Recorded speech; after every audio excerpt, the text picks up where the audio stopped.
makakano ka talaga, ma-humble ka talaga sa distance. Lalo na pag na-reach mo na yung 30 kilometer. After nun, parusa na talaga lahat. Gate 2 and 5 and 1 is done. Wow, look at that guys. Wow, so many people. Oh my god, wow. Hello guys, good morning. So today, I'm on the way to the Tokyo Marathon. I'm a bit shaking. Lamig guys. So ngayon naglalakad ako kasi gusto ko ma-warm up para din sa ma-exercise yung natin, yung paa natin.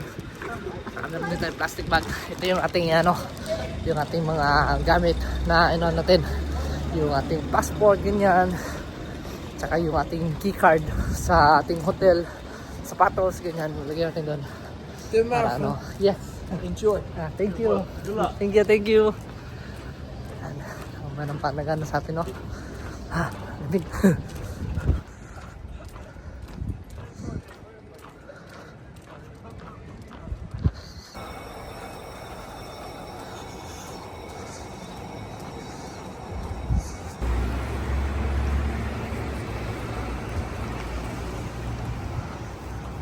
Buti na lang talaga nakapag-jacket tsaka nakapag-jogging pants ako.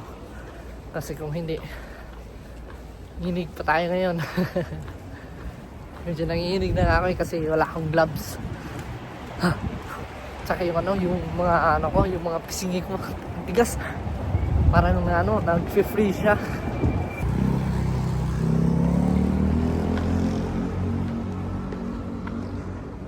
Boston Marathon.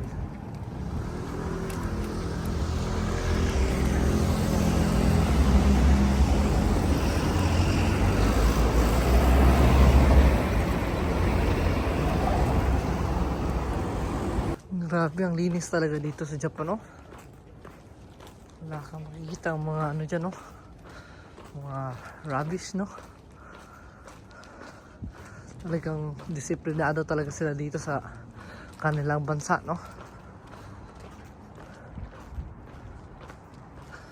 Wow. Napaka-organized.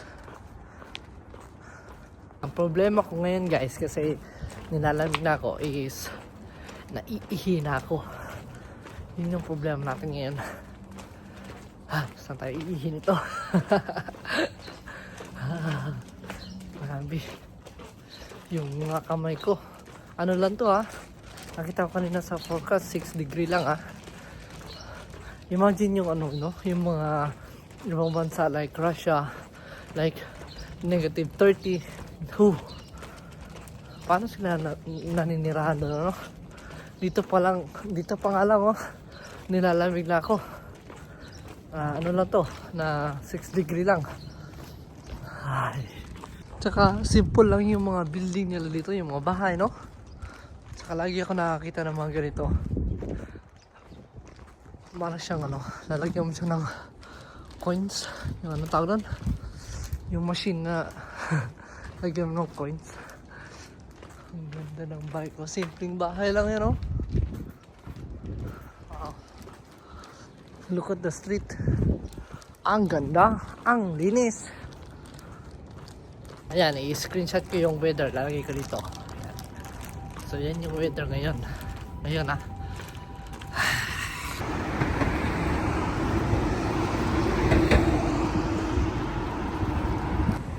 Ito, gozaimasu.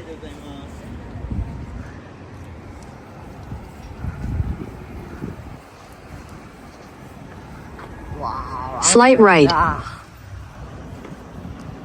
Buti na lang talaga naglakad ako kasi kung maglakad ka, mas marami ka makikita. Yung mga building, yung lugar nila. So mas may explore mo pa, Kasi plano ko kanina, kagabi, na mag-taxi ako. Hindi ko, lakarin ko na lang. Malapit na naman 3 kilometer lang naman. So nilakad ko na lang. Hindi masulit siya, di ba?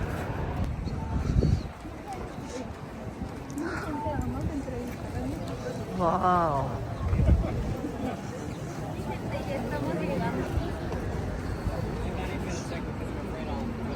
So may mga sign talaga na kung saan yung mismong Tokyo Marathon. Yan. Let's go! Woo!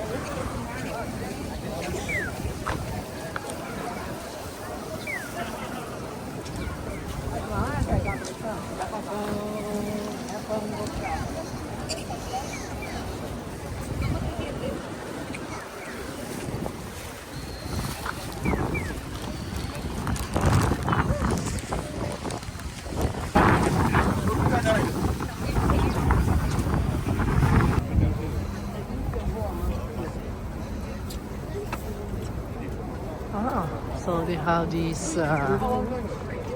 gate 2 and 5 and 1 is done. Wow, look at that, guys. Wow, so many people. Oh my god, wow.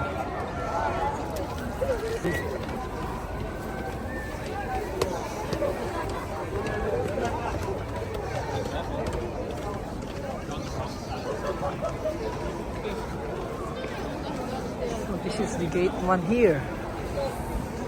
Wow. Look at that. Wow, nice.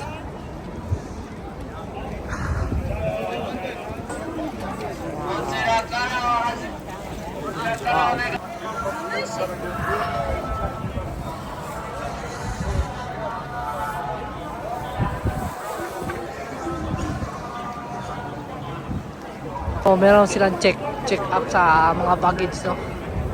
Yan.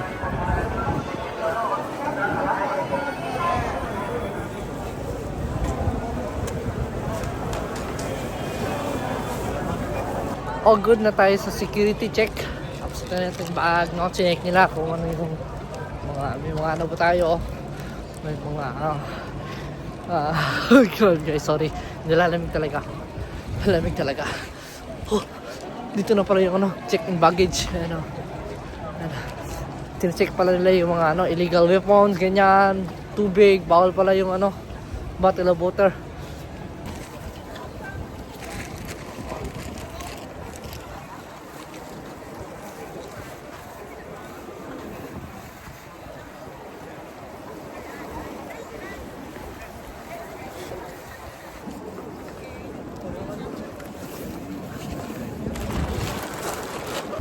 There you go.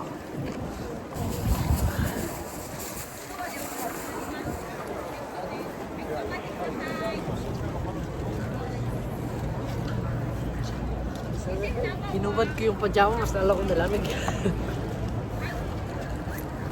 Wala, kaya patay na kayo nito.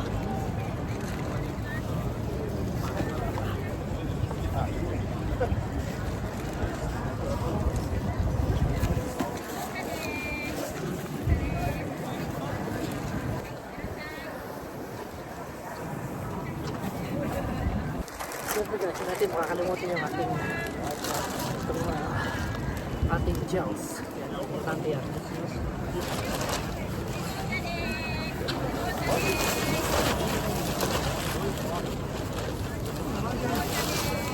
Guys, hindi ko pala dadalhin yung phone ko, so update ko na kayo. So dalawa kasi so kung sige, video ko yung ko, mararadan ko yung ng Tokyo Marathon, pero hindi ako makapag-focus sa takbo ko. So mas mainam yun, hindi ko dadalhin yung phone ko para makapag-focus ako sa trabaho, sa running ko. Trabaho naman tuloy sa running ko. I-update ko na lang kayo mamaya, so stay tuned. Okay, so ayan guys, tapos na rin yung 42 km of pain. Hindi ko alam kung bakit ko ba ginagawa to. Nung nagtitraining pa, parang gustong-gusto talagang gawin to, no? Ngayon natapos na, parang sakit. For sure, pag nawala na itong sakit, sabihin, isa pa. Ayan. Kainis. Grabe yung sakit ng mga paa ko, guys. Grabe. Tsaka, ang tirik ng araw kanina. Grabe. Tapos, sobrang daming tao. Ang hirap ng lalo na pagka sa water station na. Daming, lalo na pagka yung mga baguhan pa yung bagong kilometer from first station 5 km to 20, ganyan. Maraming tao. Pero the best yung yung cheer ng audience guys. Wow, ang sarap ng feeling. Kahit pa na ano yung 42 km parusa, no? Pero sarap ng feeling. Siguro ngayon focus na lang muna ako sa short distance like 10k and half. Yung 42 km, grabe talagang parusa. Makakano ka talaga, ma-humble ka talaga sa distance. Lalo na pag na-reach mo na yung 30 km. After nun, parusa na talaga lahat. Mababanggit mo na lahat ng santo, pati na rin yung siguro yung mga masama, no? Grabe, yung pulikat mo sa hamstring mo, sa mga quads muscle mo, sa bagtak mo, you know?